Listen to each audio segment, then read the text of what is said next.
Hello everyone. So by the way, this subject it is purposive communication or which is GE-5. So we are the group 8. Here are the following members: Aguilar, Alessa, Iana, Villanueva, Mariel, Iba, J.N., Cabego, Shane, Me, and my name is Rachel Fabiliar. So today, we are going to discuss about the communication across professions, rating moods of professional communication. So here are the following learning outcomes. So first here is we are going to identify the various genre across professions and show understanding of the structure of various genera used across professions. And lastly, we are going to evaluate critically a business proposal, a genre used across professions. So first, let's go with Miss Alessa. She is going to discuss about the genre across professions. So business letters, memoranda, minutes of meetings are a common form of writing in any organization. The traditional parts of a business letters are as follows. So we have heading, inside address, salutation, body, complimentary close, and signature. So let's go first to heading. It is a short title or praise that summarizes the content of a section or article.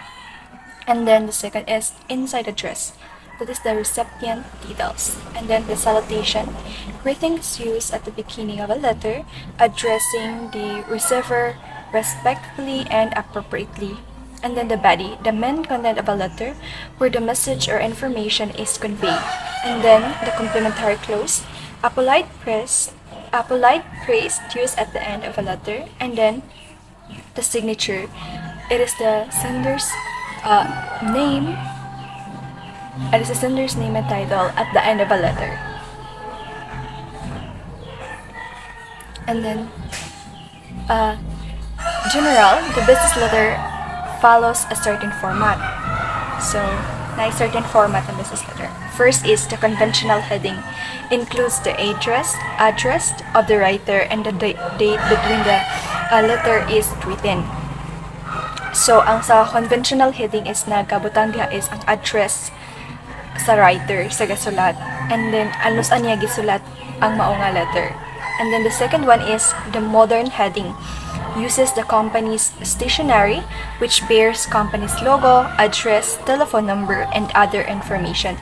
So, ang nasa modern heading is kaning logo sa company, and then address, and then sa telephone number o uban pa nga mga information.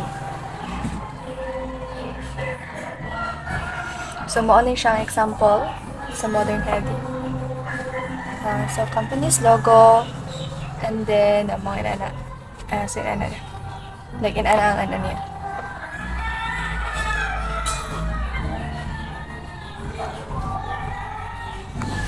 So, we have the inside address, which indicates the name of the recipient of the letter. So, letter. So, as I said earlier, ang inside address is rin nakabutang ang details sa recipient or sa recipient. And then sa the greeting or salutation, so mo na siya ang yun ganiha. The greetings used at the beginning of a letter, so makapunta na siya dito sa letter, like dear Mr. Alonso, like that. And then the body of the letter, which is clear, simple, focused. The body normally has three parts. So the body of the letter is dapat siya klaro, and then nakafocus lang po siya, and simple. So first is which provides the reason for writing. And then the second is give more specific details about the information provided in the first paragraph. And third is the reason for writing and express gratitude to the reader. So una is dapat naka-provide dito ang rason kung anong gasulat ka na, and then ang specific na mga detalye. And then, mga rason sa mga ibataan ng gratitude po sa reader. And then the complementary clause. So, kaning complementary clause, sa ako nang ganyan is, katano siyang polite phrase used at the end of a letter. So, muna siya katong, like, for example, katano siyang sincerely. So, for example, Eliza. Sincerely yours, and then sa signature, Eliza. Sincerely yours, Eliza. Kaya sa signature is katano siyang name sa sender.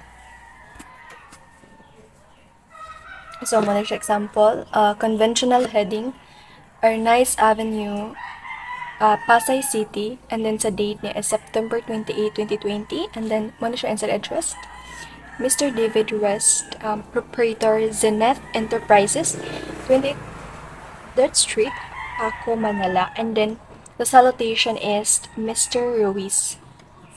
And then, muna siya sa body of the letter. So, muna siya sa body of the letter, and then complimentary clause is kaning sincerely yours, and then sa signature man siya George Santelian, General Manager. So that's all. Thank you.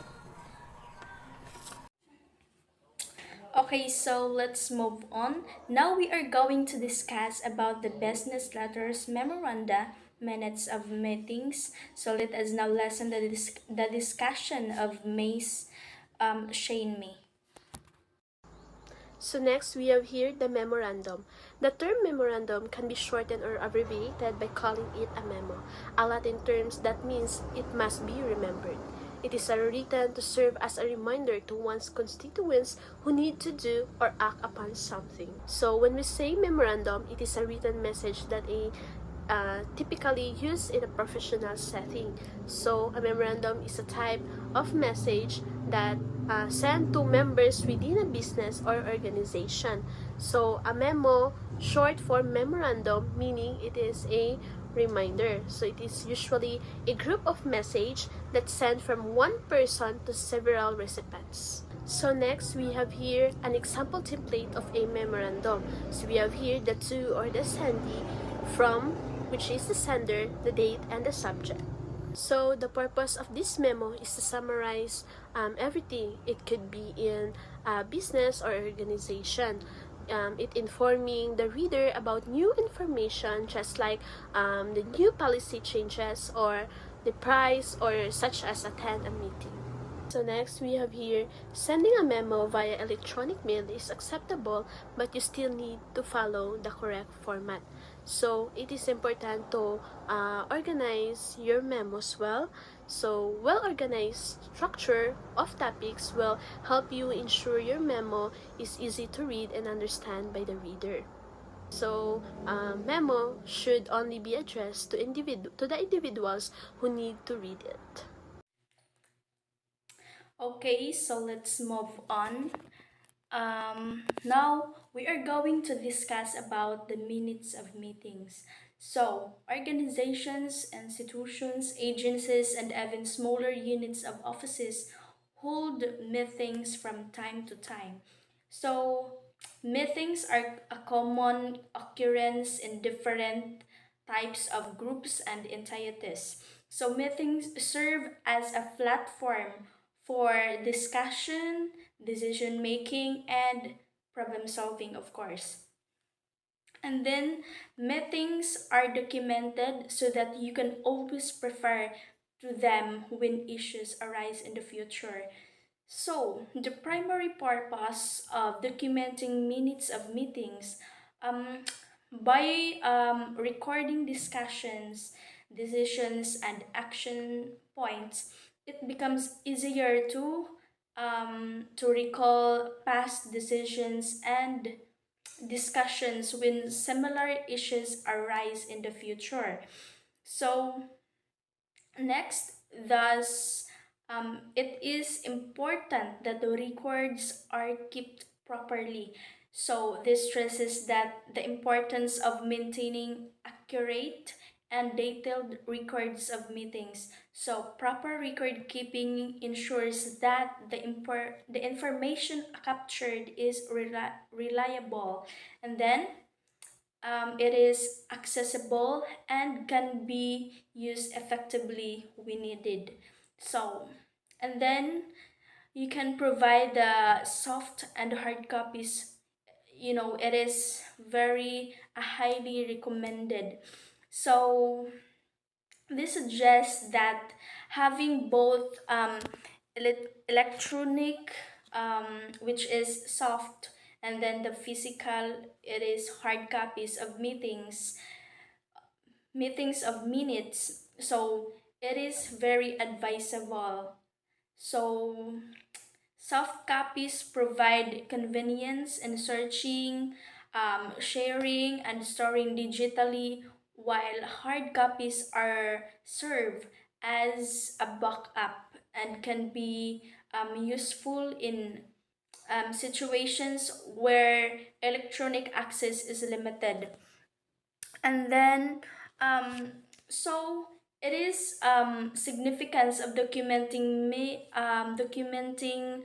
meeting minutes of meetings to preserve important discussions, decisions, and actions for future reference and accountability. um, okay, so here is the example of minutes of meetings.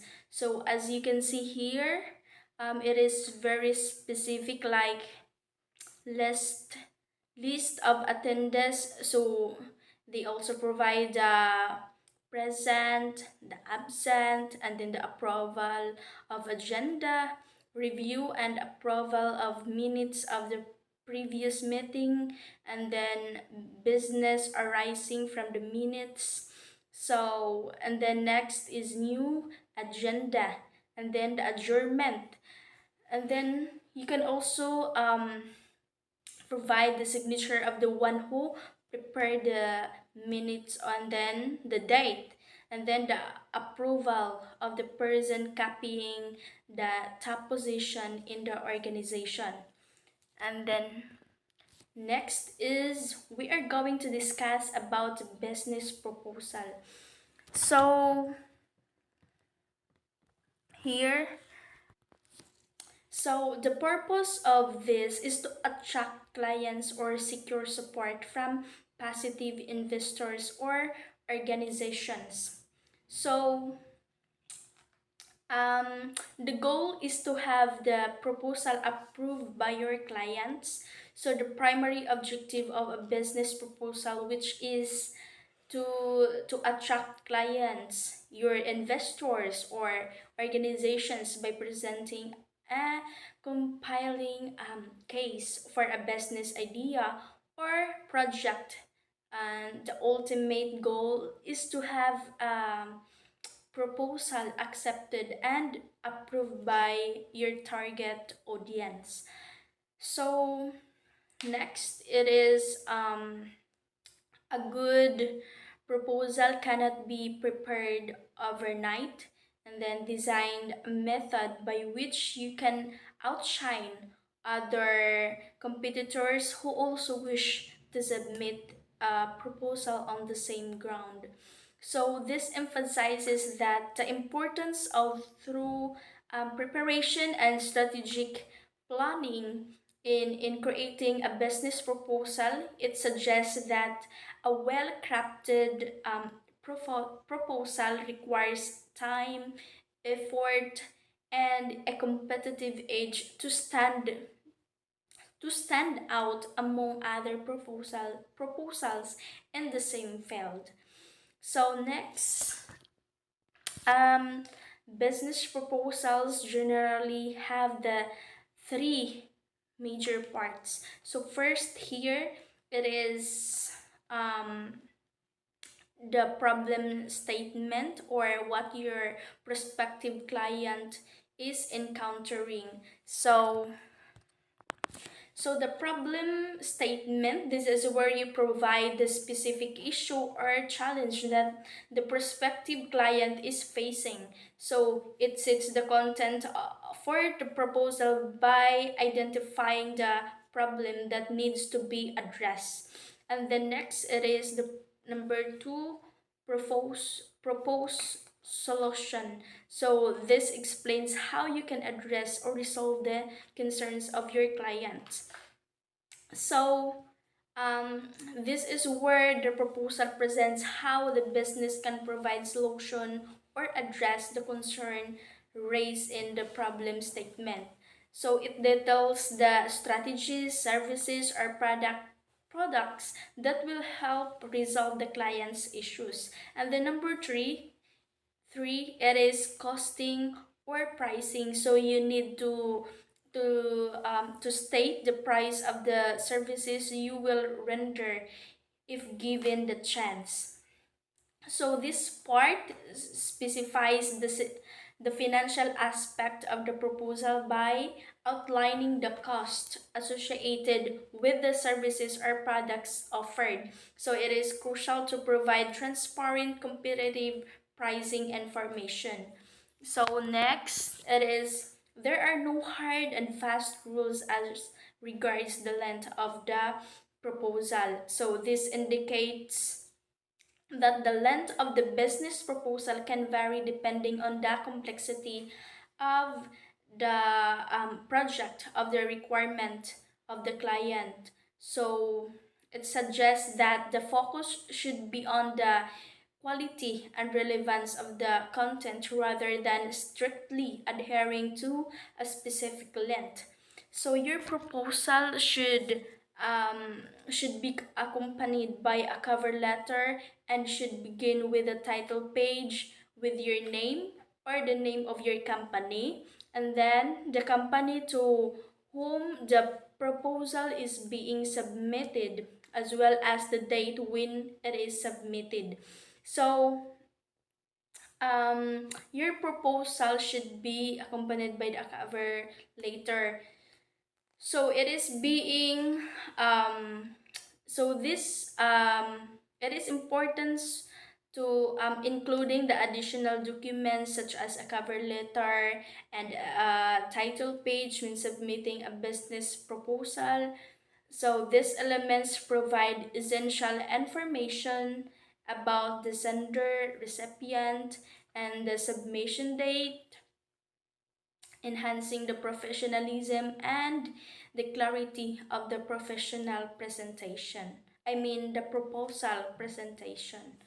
So, next is we are going to discuss about the social media channels. So, let us now listen the presentation of Miss Mariel Villanueva. So here's social media channels. Let's start with Facebook. Facebook has become the most popular social media website developed by Mark Zuckerberg in early 2000. It allows you to link with people whom you haven't met. Just like Instagram, TikTok, you can also communicate with this app. Next is LinkedIn. As a social network service is used for professional networking. Employers use this to post job vacancy while interest applicants can post their curriculum vitae or resume. The employers also can post on Facebook, X app, and Extrabound about job vacancies, and also applicants can also comment and about their vitae or resume. It is a very effective way to connect professionals. Okay, so that's all. Thank you for listening. I hope you have learned something in our discussion. Bye bye.